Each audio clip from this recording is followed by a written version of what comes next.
Muy bien, ingresando ya a lo que es la farmacología del sistema nervioso autónomo, es muy importante este tema introductorio, puesto que viene a considerarse la base de los otros cuatro temas, llámese activadores de los colinesterol o antagonistas colinérgicos, adrenérgicos o antagonistas o bloqueantes adrenérgicos. Entonces, preciso que este tema quede 100% claro, defina sus conceptos de la manera adecuada para poder entender los cuatro. Ustedes saben que el sistema nervioso se divide en un sistema nervioso central y un sistema nervioso periférico, y que el periférico se divide a su vez en un sistema motor y, somático y que es voluntario y un sistema autónomo o involuntario. Llamamos así involuntario porque está relacionado con funciones fuera de nuestra voluntad, como la función cardiovascular, como el proceso de digestión. Está inervando el músculo liso. ¿Qué músculo liso? Músculo liso gastrointestinal, músculo liso vesical, músculo liso vascular. Inerva al miocardio y la función glandular. Tiene centros autónomos centrales a nivel de médula espinal, tronco encefálico e hipotálamo. Y como ustedes saben, es regulado a través de una vía aferente y una vía eferente respuesta. La vía aferente tiene un centro integrador y que traduce o discrimina señales que van a ser sensitivos, aferentes. La vía eferente está constituida por el sistema nervioso simpático y parasimpático a través de dos neuronas simples, neurona preganglionar y una neurona postganglionar. Transmite fibras aferentes viscerales al sistema nervioso central a través de dos sistemas sensoriales principales. Un sistema sensorial visceral del nervio craneal parasimpático y transporta fundamentalmente información mediante receptora y quimio sensorial. Y un sistema aferente visceral espinal, simpático, mimético, simpático, que transmite principalmente sensaciones relacionadas con la temperatura y la lesión tisular de origen mecánico, físico o térmico. El sistema autónomo tiene un estímulo simpático columbar y un estímulo parasimpático o cráneo sacro. Esto es importante para que todos repasemos. En relación al neurotransmisor de todas las fibras autónomas preganglionares y de la mayoría de las fibras parasimpáticas postganglionares y algunas fibras simpáticas postganglionares es la acetilcolina. O sea, el neurotransmisor en su mayoría es la acetilcolina. La mayoría de las fibras simpáticas postganglionares son adrenérgicas y el neurotransmisor es la noradrenalina. Entonces, los términos colinérgicos y adrenérgicos describen a las neuronas que liberan acetilcolina o noradrenalina. Va. Todas las fibras preganglionares, todas, o sea, parasimpático, o sea, simpático tiene a la acetilcolina como neurotransmisor. Miren ustedes aquí arriba el sistema somático también tiene a neurotransmisor acetilcolina como preganglionar, preganglionar. Preganglionar parasimpático, acetilcolina, preganglionar simpático, acetilcolina, preganglionar somático, acetilcolina. Conclusión, todas las preganglionares tienen como neurotransmisor a la acetilcolina. La mayoría de las postganglionares parasimpáticas, acetilcolina. ¿Sí? Algunas simpáticas postganglionares acetilcolina. Miren ustedes, la mayoría es noradrenalina. ¿Cuáles postganglionares simpáticas? Glándulas. ¿Sí? Glándulas. Muy bien. Lo mismo. neurotransmisor acetilcolina del sistema somático, preganglionar, del sistema simpático, todas, algunas, todas son como neurotransmisor acetilcolina, del parasimpático, todas. Postganglionares, la mayoría del parasimpático acetilcolina, algunas del sistema parasimpático postganglionar es acetilcolina, en su mayoría va a ser noradrenalina. Claro, la división anatómica del sistema simpático, o también denominado toracolumbar, está entre los segmentos T1 a L2. T1 está relacionado con todo lo que es inervación de la cabeza, T2 cuello, T3 a T6 tórax, T3 a T11 abdomen, T12 L1 y L2 piernas. Entonces, T1 se encargará, por ejemplo, de la función de los receptores beta o de los receptores algunos alfa. Característicamente, ustedes saben que tiene una neurona preganglionar y que va a conformar ganglios paravertebrales que tienen sus sinapsis ascendentes o descendentes y ganglios prevertebrales que están paralelos a la aorta. Todas van a ir a inervar el órgano efector. En la médula adrenal solo tenemos neuronas preganglionares. En relación al parasimpático, se llama cráneo sacro porque tiene o es parte de los pares craneales 3, séptimo, trigémino y el noveno y el décimo. Es más o menos así. Vamos al tercer par. Tiene un núcleo a nivel de Edinger-Westphal y va a conformar mediante fibras preganglionares el ganglio ciliar. Va a inervar al músculo ciliar. Si yo hablo de parasimpático, entonces supongo que al inervar al músculo ciliar, el parasimpático está relacionado con la visión cercana, acomodación del foco en el cristalino y la visión cercana. Si es parasimpático, su receptor a este nivel será muscarínico, de pronto M3. Lo propio sucede con los núcleos asociados al séptimo par, quinto par, noveno y décimo. El resultado es una inervación perfecta a nivel cardiovascular, a nivel submandibular, mediado por, en algunos casos, ganglios, como el ganglio ciliar, el ganglio térico-palatino, el submandibular y el óptico, pero en la mayor parte de los órganos forman redes. Está conformado además por los nervios sacros, 1, 2, 3, 4 sacros, ¿sí? Entonces puede conformar solo algunos ganglios a diferencia del simpático, otra vez repito, ganglio ciliar, térico-palatino, submandibular, óptico. La mayor parte son redes alrededor de los órganos. Tenemos un sistema entérico. Unos autores no tienen la tercera definición, pero lo vamos a comentar porque su libro dice. Tenemos un sistema entérico que tiene una inervación específica mediada por el plexo hemientérico de Auerbach y el plexo submucoso. Está inervando todo lo que es las paredes del aparato gastrointestinal, desde el esófago hasta la porción distal del colon. Básicamente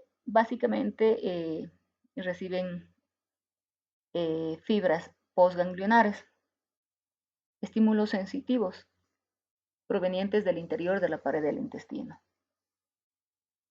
Su papel, digámoslo así, fundamental es el de la neuromodulación, porque se han seccionado el sistema parasimpático y la función entérica aún persiste, ¿no? Luego vamos a hablar aquí de los cotransmisores que tienen una particular importancia. En relación a la química de los neurotransmisores del sistema nervioso autónomo, Si el neurotransmisor, como hemos dicho, es la acetilcolina, son fibras colinérgicas. Y si el neurotransmisor es noradrenalina, se llaman noradrenérgicas.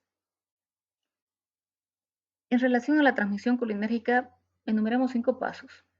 ¿Ya? Un paso de síntesis, un paso de almacenamiento, de liberación, de terminación del efecto.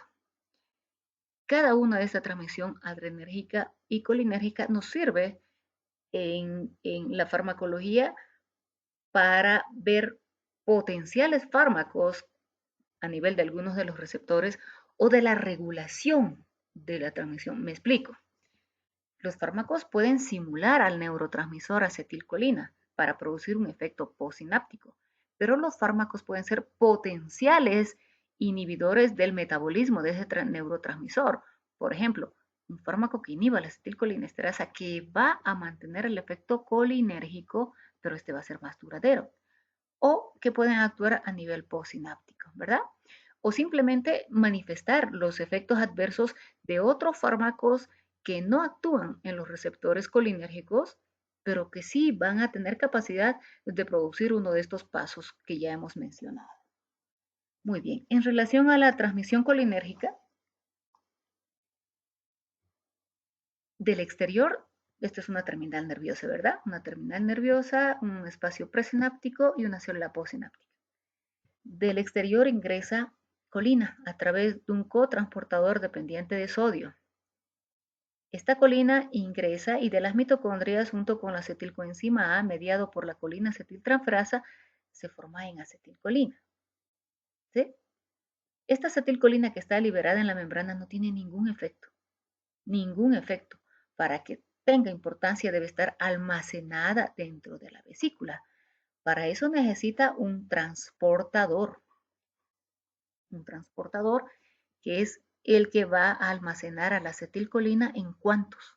Hay más de 100.000 moléculas de almacenamiento o cuantos de acetilcolina.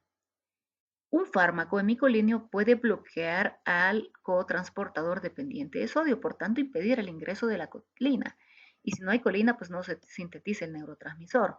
Otro fármaco, besamicol, puede inhibir al transportador y eliminar el almacenamiento. Por tanto, cuando existe una despolarización, no se va a liberar acetilcolina, simplemente va a haber otros péptidos. Muy bien. Decía que es importante que la acetilcolina esté almacenada porque es la que se libera. Un cambio de voltaje dependiente de los canales de calcio va a producir una desestabilización de las proteínas de la vesícula, que van a fusionarse con las SNAPs o las proteínas dependientes de la terminal nerviosa.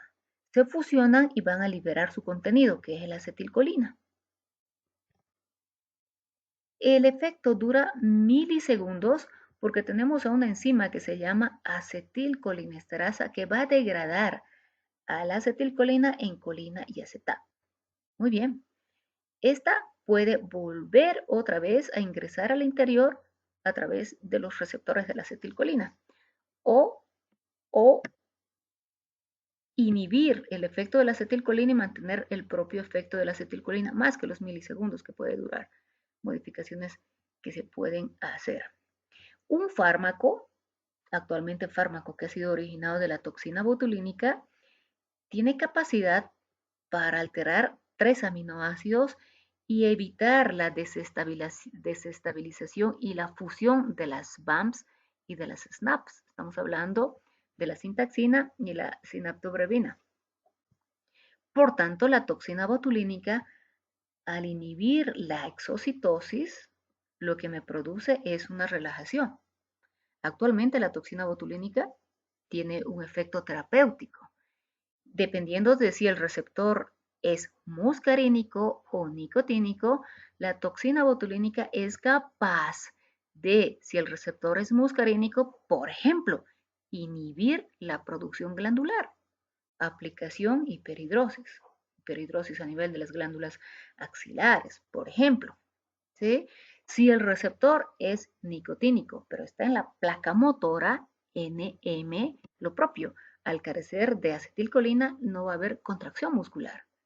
Y esto tiene una aplicación estática a nivel muscular y en la eliminación de los esbozos de las contracciones musculares o las líneas de expresión, ¿verdad?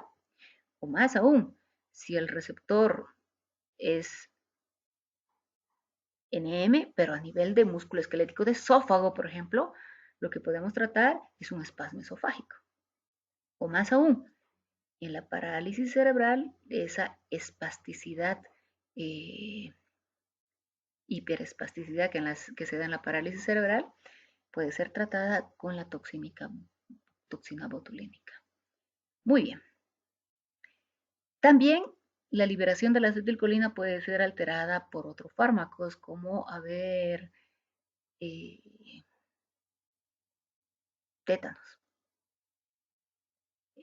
En esta enfermedad lo que se da es al revés, un bloqueo del inhibitorio, del neurotransmisor inhibitorio.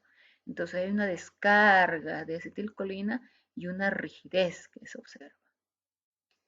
¿Qué otro fármaco más? ¿Me estoy olvidando de algo? No. Entonces, potenciales fármacos, colina, besamicol y toxina botulínica, ingreso de acetilcolina, almacenamiento dentro de la vesícula y exocitosis, respectivamente.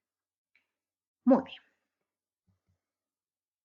En relación a la transmisión adrenérgica, igual, la tirosina por un portador dependiente de sodio ingresa y el catalizador tirosina hidroxilasa convierte la tirosina en dihidroxifenilalanina, aún dentro de la membrana plasmática. La dihidroxifenilalanina se convierte en dopamina por una primera descarboxilación. Se llama L-descarboxilasa. La dopamina se convierte en norepinefrina a través de una segunda hidroxilación, dopamina beta hidroxilasa. Entonces, hasta acá hay dos hidroxilaciones y una descarboxilación. Tengo a la noradrenalina dentro de las vesículas, que es la que tiene actividad, y se libera por exocitosis, por un cambio de voltaje y la apertura de los canales de calcio. ¿Sí? Se libera noradrenalina, se une a los receptores. En este caso, los receptores, como vamos a ver luego, son receptores alfa, beta 1, beta 2, beta 3 o dopa. Si es el corazón, digamos, será beta 1 más que beta 2 y va a aumentar la concentración de calcio, aumentar la fuerza de la contracción, la frecuencia cardíaca.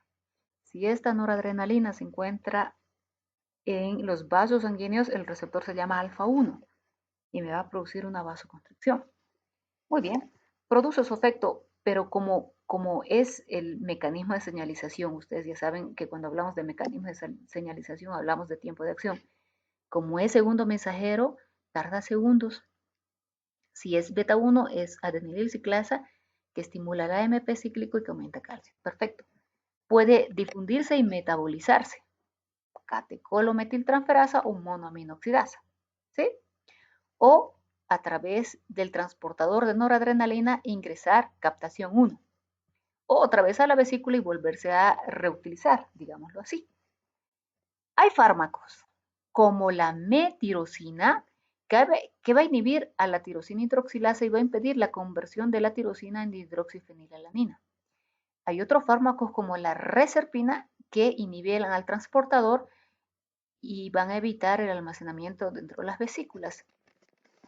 Otros fármacos como la cocaína y los antidepresivos tricíclicos que lo que hacen es impedir la captación 1 o el bloqueo del NET o transportador de noradrenalina. Cada uno produce su efecto. El primero va a inhibir o va a tener un efecto de inhibición de la síntesis del transmisor. La reserpina inhibe el almacenamiento y el bretilio y la guanetidina van a inhibir la liberación de la noradrenalina. Cocaína y antidepresivos recíprocos al revés, lo que va a hacer es aumentar el efecto adrenérgico. Ambos tienen una regulación presináptica. Acuérdense cuando hablemos de liberación presináptica de que aquí hay un heteroreceptor y un autorreceptor que van a regular la liberación del neurotransmisor. El único lugar donde se convierte la noradrenalina en epinefrina es en la médula adrenal. Ahí se encuentra la feniletanolamina N-metiltransferasa, que es la única que convierte la noradrenalina en adrenalina. Muy bien. Recordemos ligandos o mecanismos de señalización. Todos los fármacos tienen 5 mecanismos de señalización o procesos de transducción, que los hemos visto ya en farmacodinamia y que traducen el tiempo de acción o de latencia hasta el efecto de los fármacos. En relación a los receptores alfa 1 y alfa 2, son segundos mensajeros, ¿sí? Son segundos mensajeros. Nada más esto es para mostrarles los procesos. Ya cuando digamos alfa 1, ya vamos a decir que es GQ siempre, ¿no? Este segundo mensajero lo que va a hacer es activar al diacilglicerol, trifosfato inositol, y lo que vamos a obtener es un aumento de la concentración de calcio. ¿Sí? Calcio, segundo mensajero. Alfa 2, por el contrario, tiene un efecto inhibitorio sobre la adenililciclasa, un efecto inhibitorio sobre la AMP cíclico, y lo que vamos a tener es una reducción de este AMP cíclico. En relación a los beta, todos los beta tienen un efecto de proteína GS, de estimulación de la adenililciclasa y un aumento del AMP cíclico.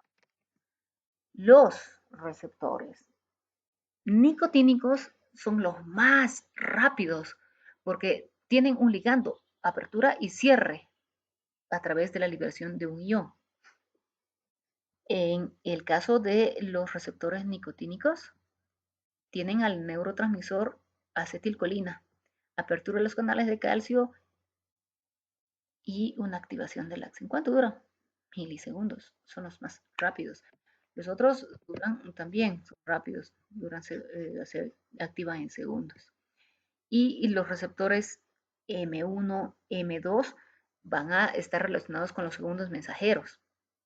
M1 igual que beta 1, proteína G, S, liberación de acetilcolina y AMP cíclico. Y M2, GI, inhibición de la adenilciclasa, canales de potasio. Perfecto. Entonces, los receptores colinérgicos se van a denominar muscarínicos y nicotínicos. Los muscarínicos son 5 los muscarínicos. Vamos a hablar de la mayor, de lo más importante. Cuando hablamos de M1, la localización típica son las neuronas del sistema nervioso central. ¿Sí? M1. M2 también se encuentran en las neuronas del sistema nervioso central. Ah, pues, pero M2 son más importantes a nivel de miocardio. ¿Sí?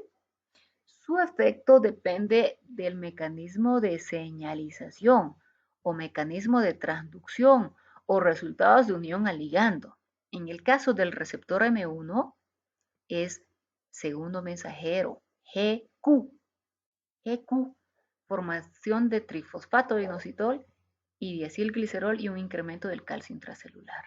Calcio, M1, sistema nervioso central, el lugar más importante. Ya sabemos que se encuentran en la mayor parte de las neuronas postganglionares simpáticas y algunos presinápticos. M2. M2 va a producir inhibición de la adenililciclasa, apertura de los conductos de potasio e hiperpolarización. Hiperpolarización. Por eso es que en el corazón hay bradicardia, ¿sí? Porque está hiperpolarizado. Otros lugares menos importantes, músculo liso vascular sobre todo, y algunos sitios presinápticos y neuronas del sistema nervioso central. Ah, pues, pero es mucho más importante M1 que M2 en el sistema nervioso central. En relación a M3, el lugar más importante son las glándulas exócrinas, ¿sí? Glándulas exócrinas. M1 va con M3, ¿sí? M1 va con M3 y M5 en relación al mecanismo de señalización. M1, M3 y M5, entonces GQ, trifosfato, inositol, diacilglicerol y calcio. ¿Sí? En tanto que M2 va con M4 en relación al mecanismo de señalización. GI, inhibición de la adenilciclasa y apertura de los conductos del potasio con hiperpolarización. ¿Sí? Tratemos de utilizar estos mnemotécnicos, M1, M3 y M5 igual GQ, trifosfato inositol, diacilglicerol y calcio. M2 y M4, GI, inhibición de la adenilciclasa, disminución del AMP cíclico, apertura de los canales de potasio. Claro. En relación a la localización, M1 sistema nervioso central, M2 corazón y M3 glándulas exógenas. Punto. En relación a los receptores nicotínicos, dos lugares, NM de la placa motora, músculo esquelético, ¿sí? Placa motora, músculo esquelético, NM. Y NN a nivel nicotínico postganglionar. Ambos tienen apertura de los canales de sodio y potasio despolarizados. Este cuadro es básicamente para hablar de algo que es importante. Hemos dicho que el lugar más importante en relación a M1 es el sistema nervioso central, específicamente en la corteza cerebral, el hipocampo, el núcleo estriario y el talámico. ¿Cuál es la respuesta funcional? Funcional, normal, fisiológica, incremento de la función cognitiva, aprendizaje, memoria. La relevancia de un fármaco o el potencial sitio blanco de M1 podría ser para la enfermedad de Alzheimer, para la disfunción cognitiva o para la esquizofrenia. Hay fármacos, después lo vamos a comentar.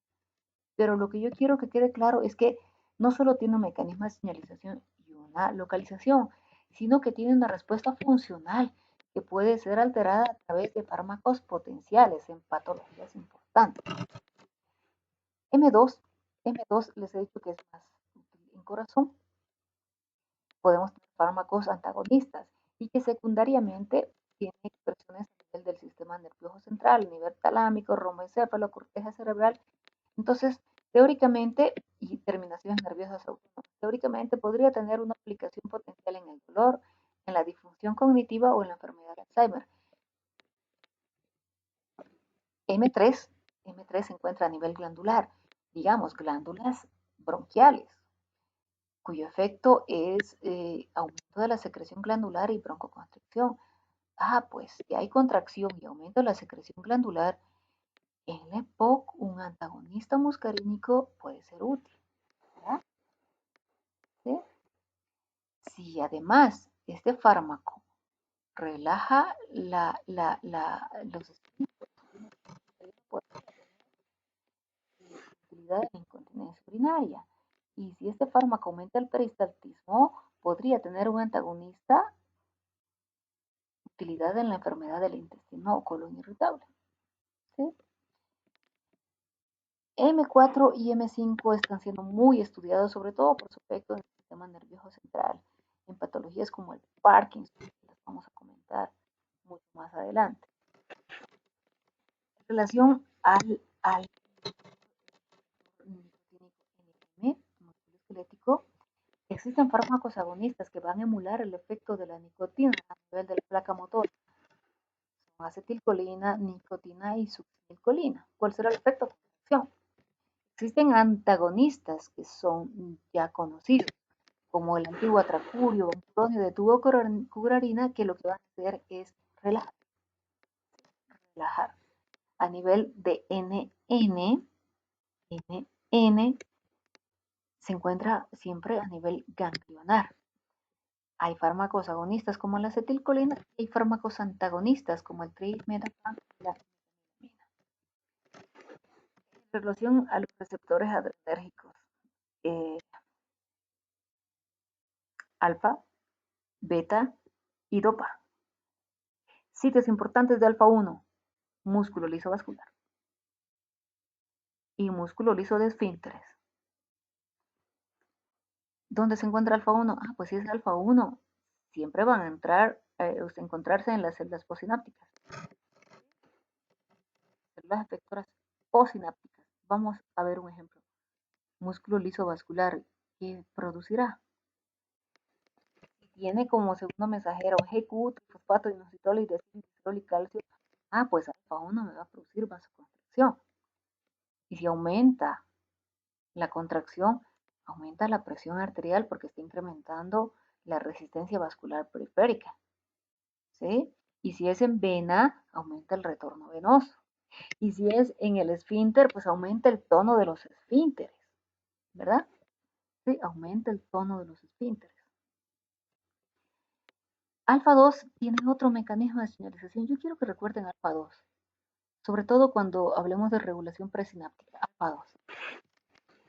Alfa 2 está regulado por el mecanismo de señalización G y inhibición de la adenilciclasa con disminución del AMP cíclico. Actúa rápido, pero inhibe la liberación de AMP cíclico y va a encontrarse a nivel de las terminaciones de nervios adrenérgicos. Lugar más importante. Además, plaquetas, lipocitos y músculo liso. ¿Sí? Ahora digo yo, ¿y podrá tener algún efecto si se encuentra a nivel presináptico en la función del corazón o en la liberación o actividad glandular? ¿Será? ¿Por qué les comento esto? Porque si ustedes analizan alfa 1, beta 1, beta 2 y beta 3, como hemos dicho al principio, 3 veces, todos se encuentran a nivel de las neuronas efectoras o células efectoras posinápticas. El único que tiene importancia a nivel presináptico es alfa 2. Entonces, recuerden bien, alfa 2. Beta 1, lipocitos, pero no es importante. Algo de efecto encefálico, terminaciones de nervios adrenérgicos y colinérgicos presinápticos, aparato yuxtaglomerular. Y en el aparato yuxtaglomerular lo que van a hacer es liberar renina.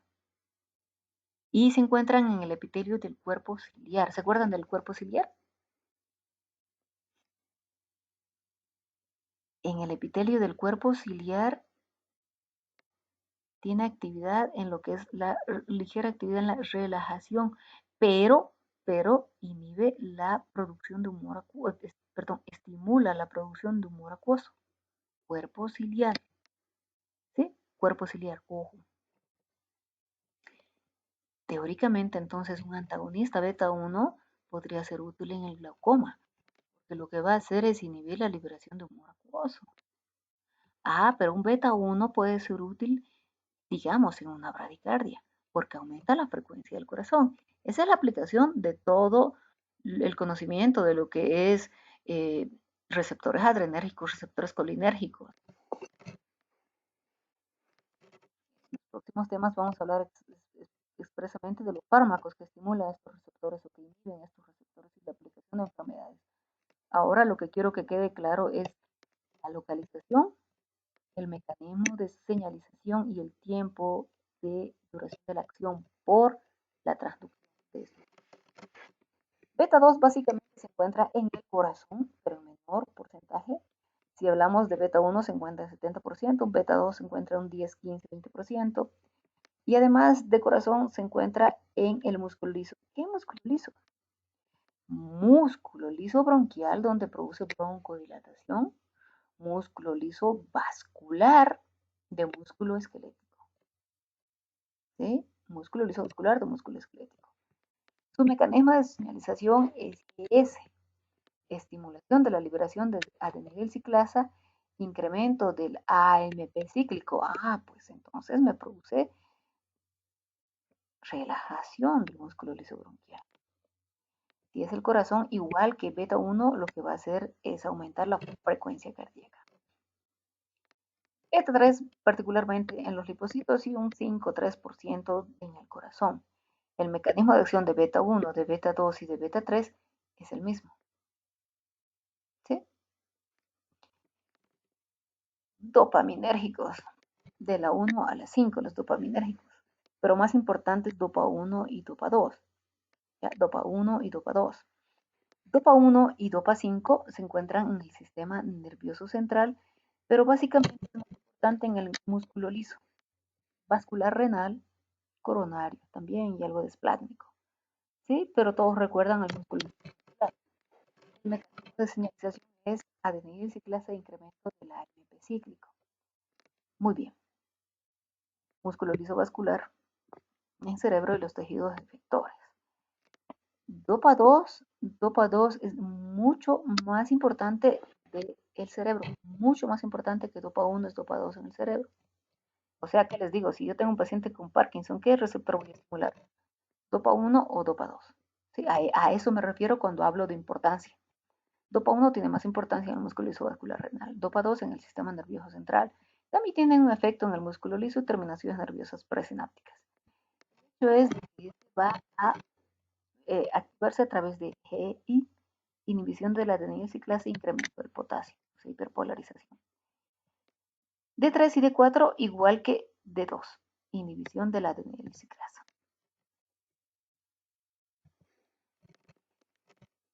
A mí me gusta hablar mucho, es una teoría antigua, que viene a ser útil porque antes se hablaba de la integración central y del sistema, en este caso simpático o ergotrópico, y del parasimpático trofotrópico. Quiero hablar primero de esto para que quedemos claros en cuanto a la función de esta gráfica que lo utilizamos o lo vamos a utilizar como un mnemotécnico. El sistema simpático les decía que está relacionado con la fase de lucha o huida. ¿Sí? Ahí sí como vemos o lucha o si el enemigo es más grande, huye. Igual liberación o activación del estrés y está ahí como ustedes lo ven. Ahora pensemos, ¿cómo está el corazón de este individuo? ¿Estará bradicárdico? ¿Estará en reposo? Está taquicárdico. ¿Qué receptores hemos dicho? Beta 1 más que beta 2, ¿sí? Y más que beta 3, beta 1. Corazón, taquicardia, aumenta la frecuencia, fuerza la contracción, palpitaciones siente el individuo. ¿Cómo estará el cerebro? El cerebro tiene mayor estimulación, mayor atención. ¿Cómo están los ojos? ¿Cómo están las pupilas? Midriáticas, ¿sí? Las pupilas están midriáticas. ¿Qué receptor? Alfa 1. ¿Qué receptor en el corazón? Beta 1 más que beta 2. ¿Qué receptor en el corazón? Beta 1 más que beta 2. ¿Qué receptor en el ojo? Alfa 1. Midriasis. Alfa 1, midriasis. Necesita más o menos oxígeno si está preparado para la fase de lucha o huida. ¿Cuál es el efecto en el pulmón? Broncodilatación. A nivel de bronquios hay broncodilatación y no queremos moco, por tanto, disminución de la actividad glandular. ¿Cómo está la piel? Sudorosa, pero por fibras colinérgicas. Piel, sudor, hay probablemente esa piel de contracción del músculo piloerector, además de la piel caliente. Necesita oxígeno. Broncodilatación, ¿qué receptores? Beta 2. ¿Qué receptores? Beta 2. Muy bien. Este individuo no ha desayunado. ¿Tendrá hipoglucemia? Este individuo no ha desayunado. ¿Tiene tiempo para comer? ¿Tiene tiempo? Cuando estamos con la fase de lucha, huida o el estrés, el hígado produce glucógeno, liberación del glucógeno para convertirse en glucosa. ¿Qué receptores? Básicamente beta 2, pero beta, liberación de glucosa. No tiene hipoglucemia. Si pasan 2 o 3 días de ayuno, tampoco va a tener hipoglucemia, porque en este caso se va a producir lipólisis a través de los es que puede haber producción de cuerpos cetónicos, pero aún así el equilibrio homeostático de la glucosa se mantiene gracias al sistema simpático. ¿Podrá ir al baño? ¿Será que tiene tiempo? ¿Cómo están los esfínteres vesicales entonces? Aumento del tono de los esfínteres. Cierre de los esfínteres. ¿Qué receptor? alfa 1. Y las paredes de la vejiga, pues tienen que contener más orina. Por tanto, están relajadas. Alfa 2.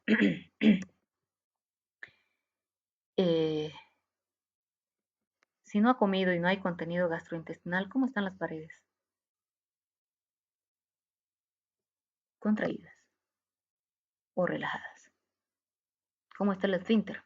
El esfínter, igual que a nivel vesical, el aumento del tono del esfínter y obviamente hay una relajación de las paredes porque no hay contenido. Si está preparado para la fase de lucha o huida, ¿cómo estará el músculo esquelético? Fase de lucha o huida. Sangre, irrigación a nivel de músculo esquelético. ¿Qué receptores? Beta 2. Músculo liso vascular de músculo esquelético, beta 2. Pues, y si sufre una herida, ¿qué va a pasar con la circulación? A niveles plácnicos, digamos. Vasoconstricción. Vasoconstricción. ¿Qué receptores? Alfa 1. Circulación asplácnica. Pero circulación de músculo esquelético de músculo liso vascular, vasodilatación. Beta 2. Muy bien. Entonces, recordemos siempre, capítulo base, sistema nervioso autónomo, sistema simpático, parasimpático, fibras colinérgicas, fibras adrenérgicas, receptores colinérgicos muscarínicos y nicotínicos, receptores adrenérgicos, alfa, beta, dopa. Aquí están los receptores alfa, beta, dopa. Si digo broncodilatación, es receptor, ¿qué receptor? Beta 2. Si digo mitriasis, ¿qué receptor? Alfa 1. Si digo corazón, ¿qué receptor? Beta 1. Y digo taquicardia, aumento la frecuencia cardíaca. Esto es lo que queremos recordar. Y obviamente los mecanismos de señalización. Trofotrópico. Miren ustedes este individuo. Reposo, reparación de tejido o si quieren, anabolismo. ¿Sí? Igual, que nos sirva como un mnemotécnico el hecho de tener la figura nada más en la cabeza. Y recordemos, si está en reposo, si está así tan tranquilo, de descanso, de digestión, ¿cómo estará el corazón? ¿Necesita una activación del corazón? No. ¿Qué receptor? M2. ¿Se acuerdan lo que hacía el mecanismo de señalización? GI, hiperpolarización mediado por canales de potasio. Bradicardia. Baja la frecuencia, baja la presión sanguínea. Está comiendo algo. ¿Qué hay en los ojos? Primero, el músculo ciliar. Cristalino, acomodación de foco para la visión cercana. Debe observar lo que está comiendo. ¿Qué receptor? M3. ¿Necesita oxígeno? ¿Necesita oxígeno más de lo debido? No. Broncoconstricción y aumento de la actividad glandular. A nivel gastrointestinal, pues no, si está comiendo, las paredes deben estar contraídas, debe haber un aumento del peristaltismo. ¿Y cómo tienen que estar los esfínteres? Relajados. ¿Qué receptor? M3. ¿Cómo estará la vejiga? No, pues los esfínteres están relajados y las paredes contraídas. Promueve la incontinencia urinaria. Muy bien, una vez que hemos hecho este repaso, vamos a ir primero a subir.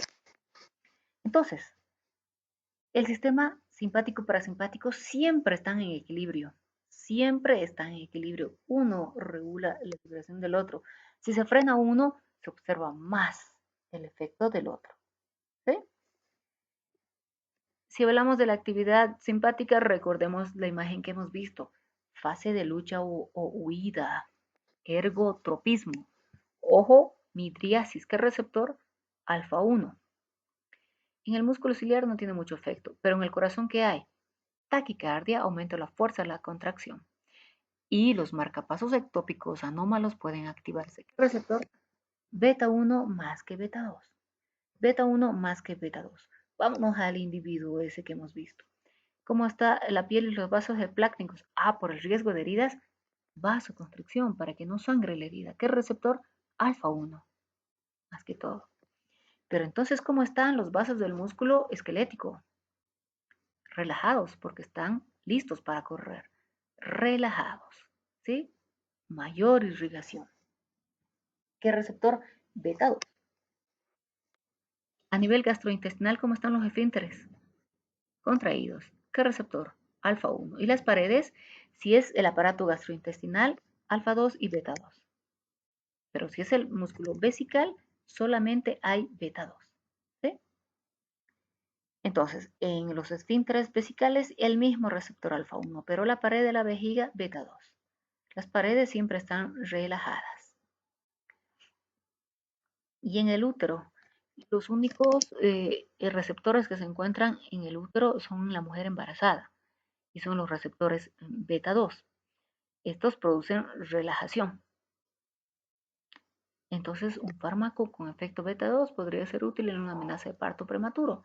Ah, pues entonces un fármaco con efecto beta 2 podría ser útil en el asma, porque produce relajación. A nivel de piel, las glándulas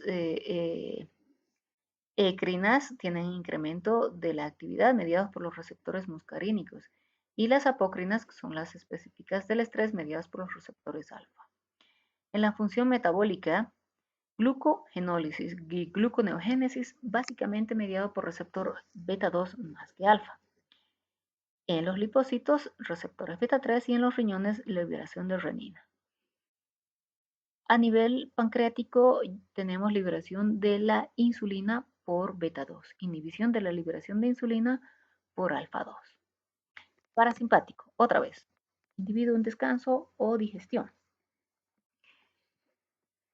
Acomodación de foco para la visión cercana, que es receptor M3. ¿Sí? Músculo ciliar, contracción. El epitelio del músculo ciliar, pues el epitelio del músculo ciliar está inervado por el receptor beta 1 que produce humor acuoso. En el corazón, el segundo mensajero GI me produce inhibición de la liberación de acetilcolina y hiperpolarización por apertura de los canales de potasio. Hay desaceleración, disminución de la frecuencia cardíaca. No hay un efecto neto observable a nivel endotelial, pero sí podemos decir que hay factor relajante derivado del endotelio y que produce algo de broncodilatación, pero no es tan manifiesto. Donde se observa el efecto es a nivel gastrointestinal. Todos los esfínteres están relajados. Los esfínteres están relajados y las paredes están con peristaltismo para favorecer el proceso de la digestión. Todos los receptores son M3. Lo propio a nivel vesical. Esfínter relajado, paredes contraídas. Erección, muscarínicos. Eyaculación, simpático, mimético. Alfa. Me gustaría que lean un poquito de lo que es el Goodman en relación a estos efectos, la localización y el subtipo de receptor, porque hay algunas variables. De pronto vamos a utilizar nosotros lo que hay en el CATSUM, pero es importante que ustedes sepan que, por ejemplo, a nivel, a nivel de páncreas, lo que tenemos es una liberación de insulina, mediado por los ácidos pancreáticos a través de beta 2. ¿Ya? ¿Qué más? Cápsula de vaso, a nivel hepático, por ejemplo, podemos observar algunas diferencias, por eso necesito que revise un poquito sus receptores. Tiene más detalle, me gusta más. Al margen de los neurotransmisores primordiales tenemos cotransmisores no adrenérgicos, no eh, algunos óxido nítrico, por ejemplo, péptido intestinal vasoactivo, ATP, neuropéptico gamma, están relacionados con función gastrointestinal, con mayor incremento de la presión arterial, o 5-hidroxitriptamina relacionado con la función digestiva, neurotransmisores inhibitorios, GABA y dopamina como excitatorios. ¿Qué quiero decirles? Que los cotransmisores tienen un papel importante en algunos órganos y es un fenómeno que hay que analizar. ¿ya? Tanto para el efecto de los neurotransmisores esenciales o para los efectos adversos. Veamos algo, que ejemplo, al margen del sistema del plexo mientérico y de Auerbach, por ejemplo, la 5-hidroxitriptamina tiene un reflejo peristáltico que puede ser utilizado como un fármaco agonista o un fármaco antagonista. Que, por ejemplo, un péptido cotransmisor, el neuropéptido gamma, sobre todo sus receptores gamma 1 y gamma 5, pueden potencializar el efecto vasoconstrictor de la noradrenalina, mediado por otros receptores. En cuanto a la organización funcional, existe un sistema central, como comenté antes, al igual que el sistema endocrino, se traducen o se manifiestan señales sensitivas con una discriminación a nivel central y que producen una respuesta en relación a los neurotransmisores. Un ejemplo de esto es el barorreflejo, ¿no? Y una integración cardiovascular que la estamos observando acá. En relación a la función cardiovascular del sistema simpático, nosotros tenemos liberación de catecolaminas que van a ir a estimular al receptor alfa 1 incrementando la resistencia vascular periférica. Al alfa 1 en vena me incrementa el retorno venoso. Y los receptores beta que van a incrementar la frecuencia y la fuerza de la contracción beta 1 y beta 2. ¿Sí? La fuerza y la frecuencia. Entonces tengo un receptor alfa y un receptor beta que por liberación de las catecolaminas me van a producir taquicardia y aumento de la presión arterial y retorno venoso. Perfecto. La presión normal era de 110/70. Después de la liberación de catecolaminas se incrementa a 150/70. Esto es analizado por el baroreceptor y manda la orden de activar al sistema parasimpático. Y lo único que puede hacer el parasimpático es M2, bradicardia. No tiene una acción inhibitoria del retorno venoso por M2 y vasodilatación o una disminución de la resistencia vascular periférica, no. El efecto reflejo en relación a la presión arterial básicamente es de bradicardia. ¿Sí? Bueno, si esto no es suficiente para, digamos, en un paciente digamos que la información es hipotensión, pues se libera catecolaminas y las catecolaminas aumentan la resistencia vascular periférica, aumentan el tono venoso, la frecuencia y la fuerza de la contracción. Perfecto, se reguló la presión arterial. Pero ocurre que existen algunas enfermedades que pueden alterar este mecanismo reflejo, como por ejemplo la diabetes, que produce disturbios en el sistema nervioso autónomo y puede haber disminución de la regulación y la liberación de catecolaminas. Por tanto, cuando se para, tiene hipotensión postural, ¿no? Y hay que usar medicación. Si no se controla, sin embargo, la presión arterial, a largo plazo puede activarse el sistema renina-angiotensina-aldosterona, que conocemos perfectamente, y en cuestión de horas. Al margen de ello, tenemos una regulación presináptica. Este es el sistema simpático. En relación al sistema simpático, entonces, podemos decir que la liberación de catecolaminas puede tener un efecto de retroalimentación negativa en inhibir la liberación de la propia noradrenalina. Estamos hablando entonces de autorreceptores presinápticos que lo que van a hacer es inhibir la liberación de noradrenalina o inhibir la liberación de la acetilcolina. ¿Se acuerdan? ¿Se acuerdan del receptor beta 2? Pues bien, lo vamos a utilizar. Si digamos este fuera un receptor, un autorreceptor, un beta 1, el efecto que tengo es de mayor síntesis y mayor liberación de noradrenalina. Por tanto, aumenta la frecuencia cardíaca, la fuerza de la contracción y tengo taquicardia. Luego esto hará que se inhibe la liberación de la noradrenalina, pero inicialmente estimula la liberación de la noradrenalina. Sin embargo, si yo hablo de autorreceptores, si el receptor fuese alfa 2, ¿se acuerdan que les dije que es uno de los pocos que tiene efecto a nivel presináptico, si el efecto es alfa 2, lo que hay es una inhibición del acetil, eh, ¿sí? Inhibición de la liberación de AMP cíclico por la inhibición de la liberación de la adenina cíclica. Entonces lo que tengo es una liberación reducida de la noradrenalina a autorreceptor. ¿Sí? Autorreceptor. Si hablamos de heterorreceptor, ¿qué ejemplo tendríamos? Estamos aquí por acá. Me gusta usar una retroalimentación negativa con los autorreceptores, ¿verdad? Simpático inhibe la liberación de la noradrenalina. Simpático inhibe la liberación de la acetilcolina. Retroalimentación negativa. Heterorreceptor. Heterorreceptores pueden ser excitatorios o inhibitorios. Un ejemplo de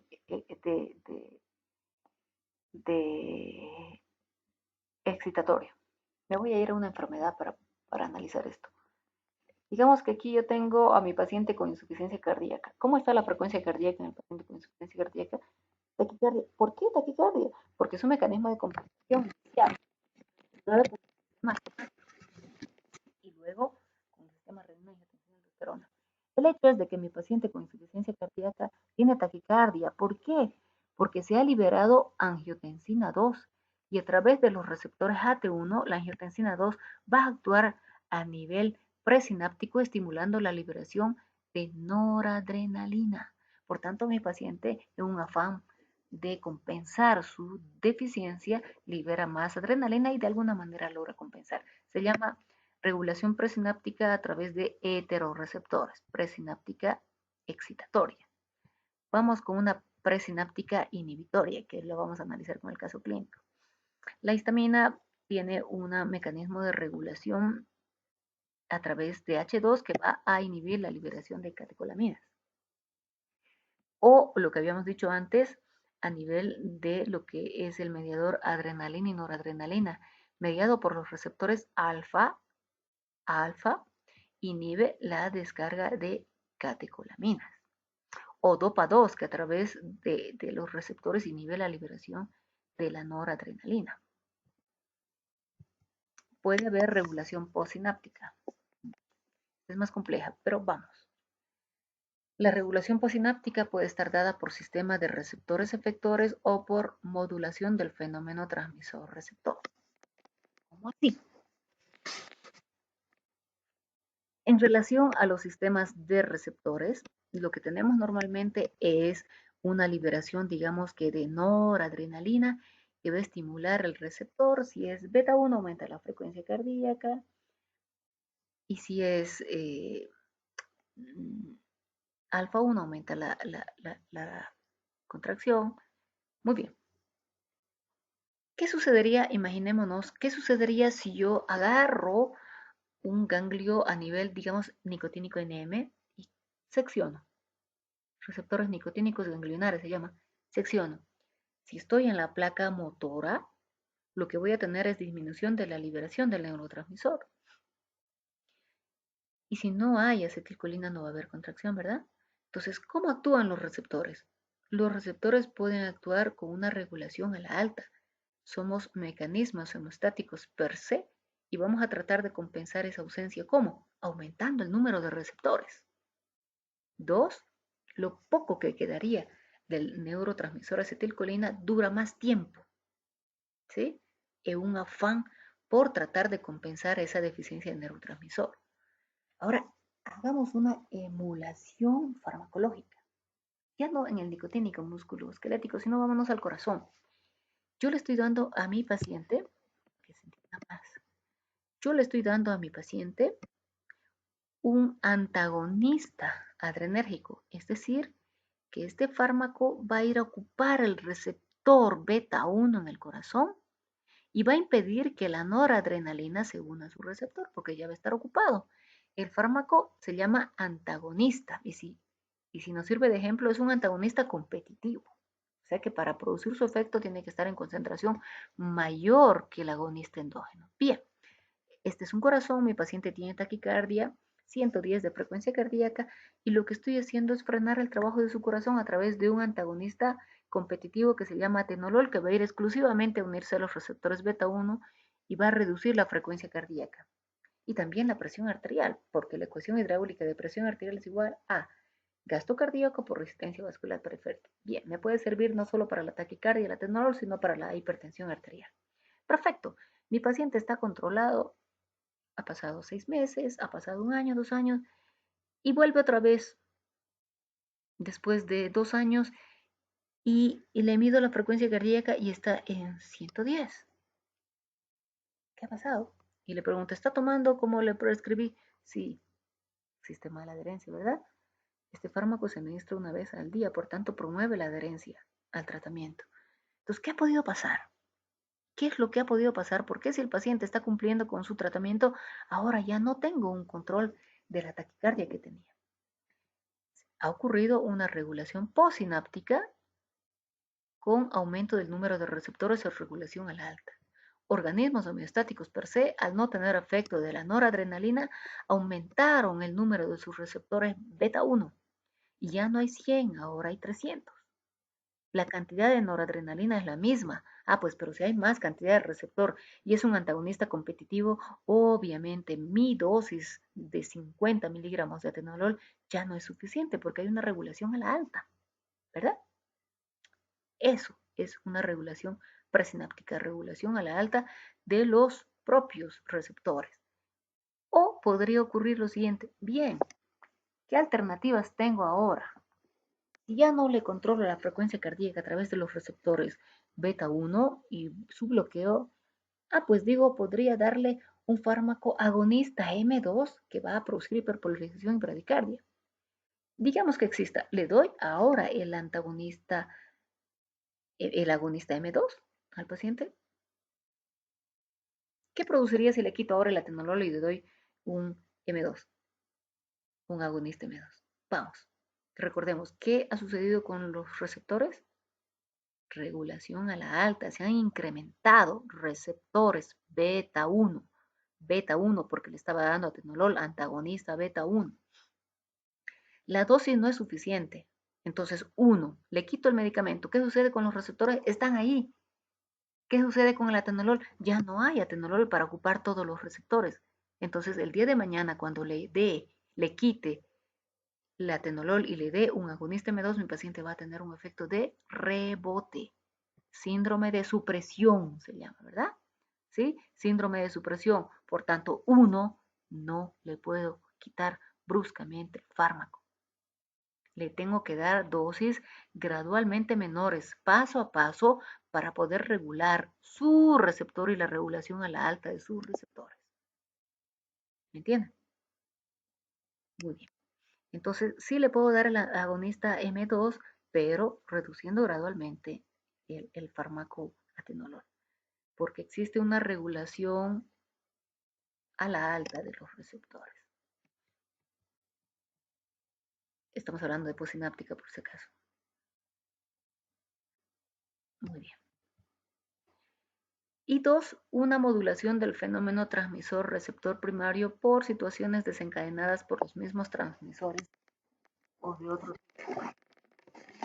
Voy a tratar de hacerlo lo más sencillo posible. ¿Ya? Yo tomo una neurona cosganglionar, por tanto mi receptor es nicotínico, ¿verdad? Lo estimulo, nicotínico. Si veo su mecanismo de señalización es canales de ligando, apertura y cierre del canal y la entrada de sodio. Si es un receptor NM y es la placa motora, lo que yo tengo es un potencial de membrana, que sabemos ya el umbral, una despolarización por el postpotencial excitatorio postsináptico, y ahí está mi espiga. Se observa la contracción. ¿Qué ocurre posteriormente? Esto dura milisegundos porque ustedes ya saben la terminación del canal con puerta de ligando. Posteriormente se activan los receptores M2, proteína GI, adenilcitasa, y la apertura de los canales de potasio que me producen un potencial inhibitorio postsináptico, un potencial inhibitorio que me va a producir otra vez una carga negativa que dura segundos. Posteriormente, tengo un potencial postsináptico excitatorio lento, que está mediado por los receptores M1. ¿Cuál es el receptor M1?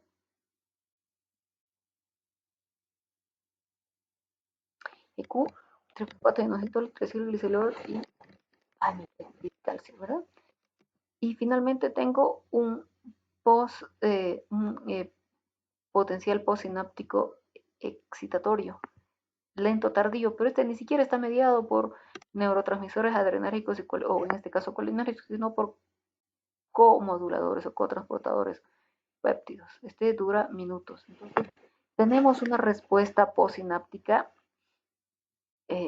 diferente por los mismos transmisores o por otro tipo de transmisores, nicotínico M, muscarínica M2, muscarínica M2 o péptidos. Les digo que no es un, un mecanismo postsináptico fácil de entender, entonces agarramos, digamos que yo tengo un individuo que tiene intoxicación por cocaína y tiene una excitación psicomotriz, ¿verdad? Además de la excitación psicomotriz, porque el efecto de la serotonina y dopamina aumentada o incrementada en el sistema nervioso central me da esa sensación de euforia, pero también de excitabilidad psicomotriz. En el corazón va a haber taquicardia por aumento de beta 1, aumento de la resistencia vascular periférica también, pero este individuo está golpeando, destruyendo todo en la casa. ¿Qué puedo hacer? ¿Qué puedo hacer? Pues puedo bloquear el efecto de la cocaína a través de los receptores mismos, eh, dopaminérgicos, adrenérgicos, pero tardaría mucho porque el exceso de la cantidad es alto y si yo utilizo un antagonista competitivo puedo tener necesito una concentración más alta. Entonces, puedo utilizar otros receptores postsinápticos. Por ejemplo, ¿qué es lo que podría hacer? Tengo dos alternativas. Darle o estimular los receptores GABAérgicos que son inhibitorios, neurotransmisores inhibitorios, y darle diazepam, ¿sí? Entonces, ocupa el receptor propio para la benzodiazepina y inhibe o actúa a través de los canales de cloro, que es perfecto. Entonces, terminamos con la regulación presináptica, puede ser a través de autorreceptores, heteroreceptores, una regulación postsináptica que puede hacer manifiesta por los sistemas de receptor-receptor, regulación a la alta, de inervación farmacológica o por la modulación del fenómeno transmisor-receptor. Muy bien. En este caso, como hemos dicho, el fenómeno transmisor-receptor puede ser del mismo tipo o de otro tipo, como el. ¿Qué más? Eh, un ejemplo de cómo actúan en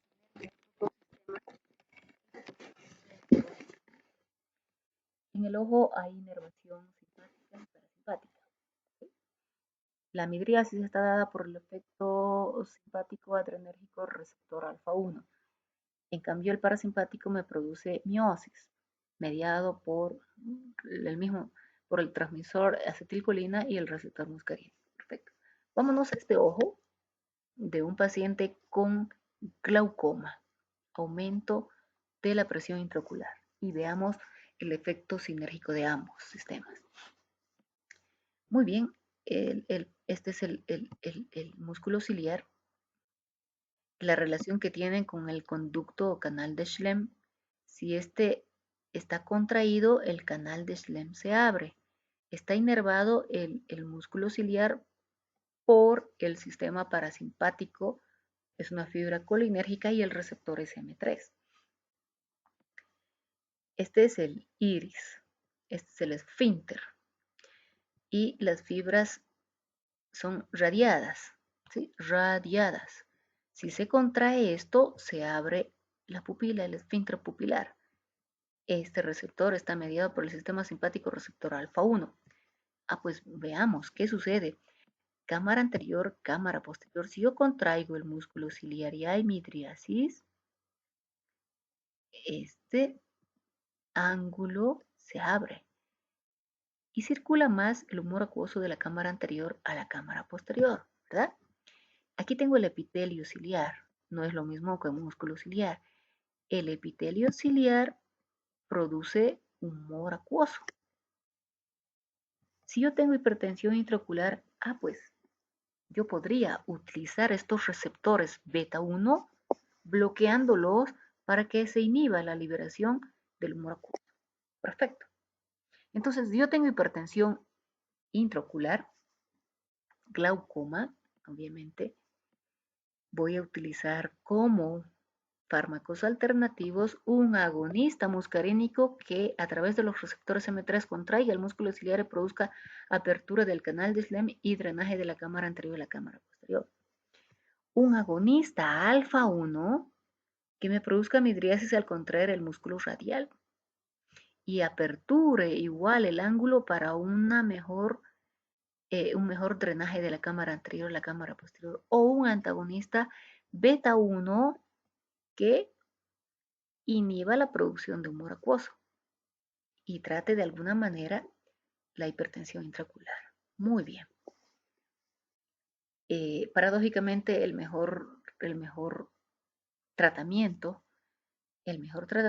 es un fármaco que se llama un diurético inhibidor de la anhidrasa carbónica que actúa inhibiendo la producción de humor acuoso, pero a través de la inhibición de esta enzima por alteraciones con la concentración de bicarbonato.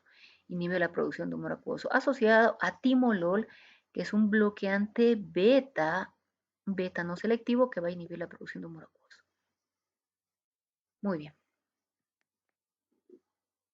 Hay dos casos clínicos, a ver cuál. Antes se utilizó el de la prometacina, que es un fármaco agonista H1, pero se ha estudiado más el fármaco y se ha vuelto al caso anterior que teníamos de ejemplo. Este es un varón de 49 años de edad, tiene antecedentes de una cardiopatía congénita y fue sometido a trasplante cardíaco. Vean cómo no se adecua a nuestro medio. ¿Quién tiene trasplante cardíaco? Entonces fue sometido a trasplante cardíaco exitoso hace 6 meses. Hospitalizado ahora por agitación grave, tiene una presión arterial de 170-110, frecuencia cardíaca de 130, taquipnea 25 por minuto y una vasoconstricción cutánea. Entonces le preguntan, yo con medicación recibe, el paciente refiere que se había inyectado metanfetaminas. Las metanfetaminas aumentan el efecto a nivel adrenérgico presináptico y liberan o producen una descarga de catecolaminas. Obviamente el efecto es serotonina y dopamina, euforia. Sin embargo, la liberación de mayor efecto adrenérgico me va a traducir en una taquicardia, en una hipertensión. Muy bien. Frecuencia cardíaca de 130. Presión arterial de 110-70. Cuando cualquiera de nosotros tenemos una descarga simpática y una subida de la presión arterial, inmediatamente se activa el vasoreceptor y descarga acetilcolina. ¿Qué tendría que hacer la acetilcolina? Reducir la frecuencia cardíaca a 50, a 60 y obviamente reducir secundariamente la presión arterial. ¿Por qué en este individuo hay aumento de la frecuencia cardíaca, no disminución? ¿Qué está sucediendo? ¿Por qué no se encuentra ese varorreflejo activado? Porque está afectado. Y obviamente el varorreflejo está seccionado. No existe una respuesta refleja. Cualquiera de nosotros podría tener una respuesta de disminución de la frecuencia cardíaca y secundariamente la presión arterial. Este individuo no lo tiene porque es trasplantado. ¿Qué más? Creo que nada más. Otra vez, necesito que ustedes sepan la localización de los receptores, la acción, el mecanismo de transducción para el próximo capítulo, que es activadores de los colinoceptores. Necesito que ahora, una vez pinceleado el tema, me muestren o me demuestren que el mapa conceptual puede manifestarse de una manera más didáctica. Quiero ver eso. Próximo tema, activadores de los polinoceptores.